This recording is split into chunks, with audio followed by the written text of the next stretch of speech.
Hello, my name is Christina McLennan, and today we'll be reviewing the 1967 film Bonnie and Clyde. This is an action crime biography movie that's based on a true story and was released in September of 1967. The film was produced by Warner Brothers and directed by Arthur Penn. It was written by David Newman and Robert Benton. The film stars Warren Beatty as Clyde Barrow, the ex-con, Faye Dunaway as Bonnie Parker, Michael J. Pollard as C.W. Moss, the car expert, Gene Hackaway as Buck Barrow, Clyde's older brother, Estelle Parsons as Blanche, Buck's wife, and Gene Wilder as Eugene Gizzard. This was actually his first film ever and came out 4 years before Willy Wonka and the Chocolate Factory. Bonnie and Clyde meet and venture off to have their life of crime together. Their gang expands as they pick up C.W. Moss, a gas station clerk who knows a lot about cars, Buck Barrow, Clyde's older brother, and Blanche, Buck's wife. It's based on a true story, and it is a rather simplified version of their lives. Some parts are missing, like a few times they do get jailed or there's car accidents, but they leave it out in the film. There are some small interpretations of the film, like there are parts that are added in that didn't actually happen to Bonnie and Clyde but did happen to other robbers at the time. Like there's a part where they're robbing a bank and a man has money on the counter and they ask, is that his or is it the bank's? And the man says it's him, so they say he can keep it. So that did happen, but it just wasn't Bonnie and Clyde. But they added it because it seemed like a nice addition and it seemed fitting, but it didn't actually happen to Bonnie and Clyde. There's also a point in the film where Clyde starts freaking out because he shot a police officer and is like, that's the first man I ever killed, but he actually did kill a man in prison when he was there in real life. He was repeatedly sexually assaulted by the same man, so he killed him, but another inmate took the fall because that inmate was already serving a lifetime sentence, so he just took the blame for it. Also, the Texas Ranger that was following them in the film and was completely obsessed with them, in real life he was asked out of retirement to try and find them and never actually saw them until the day that the two died. So the family didn't really like the film because they didn't like how he was portrayed. Blanche Barrow also did not like the film. She was alive when it was released and she wasn't super fond of the final version of the film. She did approve of an earlier version, but then they switched around some stuff and she said it made her look like, and I quote, a screaming horse's ass. So the film starts when Bonnie is naked and she's looking out her window and sees Clyde trying to steal her mom's car.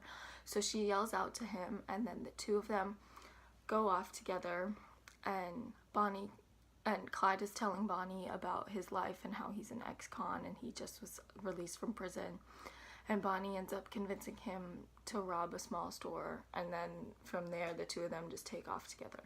And that was a perfect start for the film because it shows how impulsive these two can be and how from the get-go they were immediately attracted to each other, and that they just will egg each other on and end up doing crazy things because one of them thinks it's a good idea. So I think that was a really good start to the movie. The film ends with the brutal murder of Bonnie and Clyde, and it's actually pretty accurate as to the way that it happened in real life. In the film, CW's dad needs help changing a tire, so he flags the two down, but it's really a setup and there's police officers in the bushes. This is pretty similar to what happened because there were police officers waiting in bushes as somebody is asking for help. Bonnie and Clyde was filmed in Technicolor, and they actually did have a bit of innovation in their film. It was one of the first films to use squibs, which were little packets full of fake blood that could explode, so that way it would look like when somebody shot a gun you would see like fake blood start to pool out. And it's one of the first films to do this, so that's what made it so gruesome for the time period, because it was the first time that bullet wounds and like shotguns were depicted, and to show an actual effect of it rather than just actors pretending like they were hit by something. This film was really well received by younger audiences, but it was still considered a really taboo film for the time. It was in the new Hollywood era, so it was after the Code era, but during the Code era there weren't really films that were showing things like sex, violence, and death, which Bonnie and Clyde has all three. And it's not really as sexual as it was originally written. They wanted people to feel sympathy for Bonnie and Clyde, so they thought if they were too sexual that people would just write them off as sexual deviants and they wouldn't end up feeling bad for them or connecting to them at all.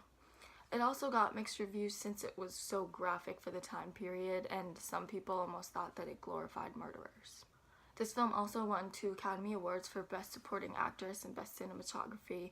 It was nominated for so many more, like Best Picture, Best Director, Best Writing, Best Actor in a Lead Role, Best Actress in a Leading Role, Best Actor in a Supporting Role for Buck, Best Actor in a Supporting Role for C.W. Moss, and Best Costume Design. This film also had an influence over cinema today, including some films like The Godfather and The Departed. Netflix also just produced a film this year called The Highwaymen, which is a film about the hunting down and killing of Bonnie and Clyde. So that just shows that this film was based on something that happened in like the 1920s, 1930s, was produced in 1967, but still is a big cultural icon and a story that we all know today. Thank you for watching my video. I hope if you decide to watch the film that you enjoy it, because I definitely did. If not, thank you for watching.